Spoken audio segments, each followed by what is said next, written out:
శ్రీ శిశు మందిర్ సదాశివపేట పాఠశాలలో శ్రీమద్ భగవద్గీత జయంతి కార్యక్రమం నిర్వహించారు. ఈ కార్యక్రమానికి వక్తగా శ్రీ ప్రకాశం గురూజీ హాజరై మాట్లాడుతూ భగవద్గీత శ్లోకాలను చదివి వాటి భావాలను అర్థం చేసుకోవాలని, మన నిత్య జీవితంలో పాటించాలని తెలిపారు. అదేవిధంగా పాఠశాల ప్రధానాచార్యులు సంగమేశ్వర్ శ్రీకృష్ణుడి కుచేలుని మధ్య ఉన్న స్నేహబంధం గురించి విద్యార్థులకు అర్థవంతంగా వివరించారు. ఈ కార్యక్రమాన్ని శాంతి పాటతో ముగించారు.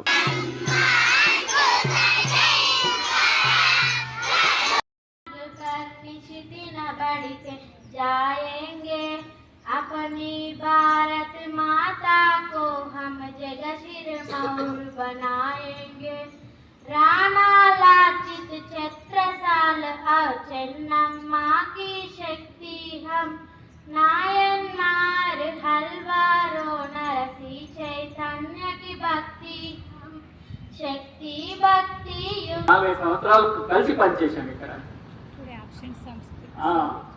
సో తెలుగు మీడియం పోయి నుంచి అయిపోయింది. సో ఎక్కువ టైం తీసుకొని మీకు. సో ఐఎమ్ వెరీ హ్యాపీ కదా. జస్ట్ భగవద్గీత గురించి చెప్పాలి. మీ అందరికీ తెలుసు భగవద్గీత అని, అందరికీ తెలుసు కదా భగవద్గీత గురించి. ఎందుకు భగవద్గీత? ఈ జవాబు ఎవరి దగ్గర లేదు. మీకు అనిపిస్తుంది ఏంటి భగవద్గీత? గురుజీలు చెప్పమన్నారు, ఆచార్య వాళ్ళు చదవమన్నారు, భగవద్గీత చదువుతున్నాం, అంతే కదా? అంతేనా? అందరికి అర్థమైంది, అంతే కదా?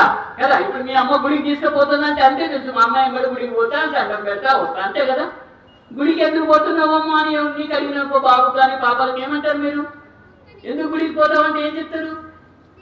ఏమో మాకు తెలియదు గురించి, మా అమ్మ తీసుకెళ్తుంది, మా నాన్న తీసుకెళ్తాడు కనుక మేము గుడికి వెళ్తాం, అంతే కదా? కదా.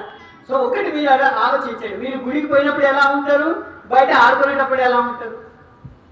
బయట ఆడుకున్నప్పుడు చాలా గందరగోళంగా ఉంటారు, కానీ గుడికి పోయేటప్పుడు అమ్మ చెప్తుంది దేవుని దగ్గర పోతాను, దండం పెట్టాలి, ప్రశాంతంగా ఉండాలి కదా. గుడికి పోయినప్పుడు ప్రశాంతత అనిపిస్తుందా లేదా? కదా, అనిపిస్తుందా లేదా? గుడికి శాంతంగా ఉండాలి, అదే చేయొద్దు, సైలెంట్గా ఉంచాలి కదా, అది ప్రశాంతత కదా. అయితే ఆ విధంగానే ఈ భగవద్గీత కూడా ఏంటంటే మన దగ్గర ముఖ్యంగా 3 చెప్పుకుంటారు, మీరు చదివి ఉంటారు. రామాయణము, మహాభారతము, మహాభాగవతం. ఈ 3 బాగా తెలిసి ఉంటాయి మీకు అందరికీ. అప్పుడప్పుడు రామాయణంలో శ్రీరాముని గురించి, భాగవతంలో శ్రీకృష్ణుని గురించి, మహాభారత్ అంటే మీరు విని ఉంటారు, చిన్న పిల్లలు కౌరవ పాండవులు ఉంటారు కదా అని కదా, విని ఉంటారు కదా. అయితే కౌరవ పాండవుల్లో ఏమైపోయిందంటే అన్నదమ్ములనే కొట్లాట వచ్చేసింది అన్నమాట కదా. శ్రీకృష్ణుడు ఉండి వాళ్ళిద్దరికి అనమాట, వాళ్ళిద్దరి మధ్యన కూడా ఉండి కౌరవులకు నచ్చ చెప్పినా కూడా వాళ్ళ రాక్షసులకు. మరిన్ని అప్డేట్స్ కోసం మా ఛానల్ని సబ్స్క్రైబ్ చేయండి.